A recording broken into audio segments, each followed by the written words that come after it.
বিরুদ্ধে মুখ খুলতেই মিলল বিজেপির প্রোটেকশন। কাকলি ঘোষ দস্তিদারকে দেওয়া হলো Y+ নিরাপত্তা। তবে কি কাকলি ও ঘাসফুল থেকে আসছেন পদ্ম শিবিরে? জোর জল্পনা রাজনৈতিক মহলে।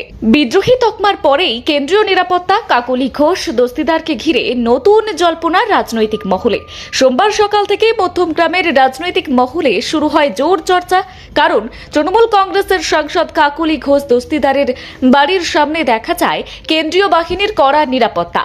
শুধু বাড়ির সামনেই নয়, বিকেলে যখন তিনি মধ্যমগ্রাম বারাসাতে সাংগঠনিক জেলা তৃণমূল কংগ্রেসের কার্যালয়ে যোগ দিতে যান, তখনও তার সঙ্গে ছিল কেন্দ্রীয় বাহিনীর নিরাপত্তা। সূত্রের খবর, কেন্দ্রীয় স্বরাষ্ট্র মন্ত্রকের তরফেই তার জন্য এই বিশেষ নিরাপত্তা ব্যবস্থা করা হয়েছে। আর এই ঘটনাকে ঘিরে ইতিমধ্যেই রাজনৈতিক মহলে শুরু হয়েছে নানান জল্পনা।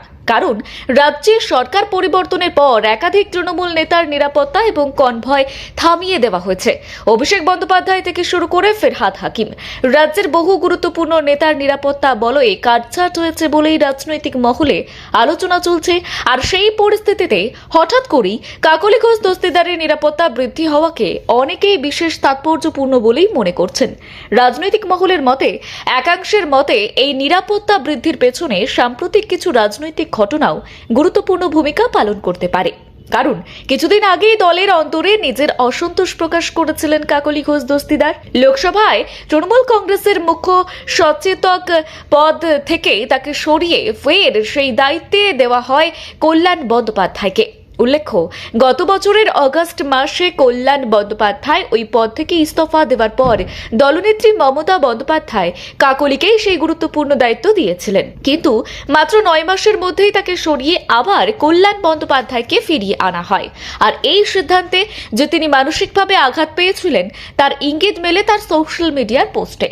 সেখানে কাকলি লেখেন, ৭৬ থেকে পরিচয়, ৮৪ থেকে পথ চলা শুরু, 4 দশকের আনুগত্যের জন্য আজ পুরস্কৃত হলাম। তার এই পোস্ট ঘিরে তৃণমূলের অন্তরে শুরু হয় জোর আলোচনা। অনেকেই মনে করছিলেন, দীর্ঘদিনের রাজনৈতিক সম্পর্ক এবং দলের প্রতি আনুগত্য থাকা সত্ত্বেও তাকে সরিয়ে দেওয়ায় তিনি ক্ষুব্ধ হয়েছেন। শুধু কাকলি ঘোষ দস্তিদারই নন, এর আগেও তার ছেলে বৈদ্যনাথ ঘোষ দস্তিদারের একাধিক সোশ্যাল মিডিয়া পোস্ট ঘিরে বিতর্ক তৈরি হয়েছিল। রাজনৈতিক মহলের দাবি, সেই পোস্টগুলিতে দলবিরোধী ইঙ্গিত মিলছিল।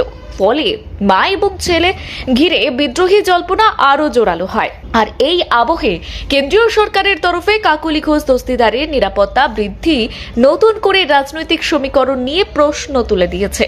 বিরোধী শিবিরের একাংশের মতে এর পেছনে ভবিষ্যতের রাজনৈতিক কৌশলও থাকতে পারে।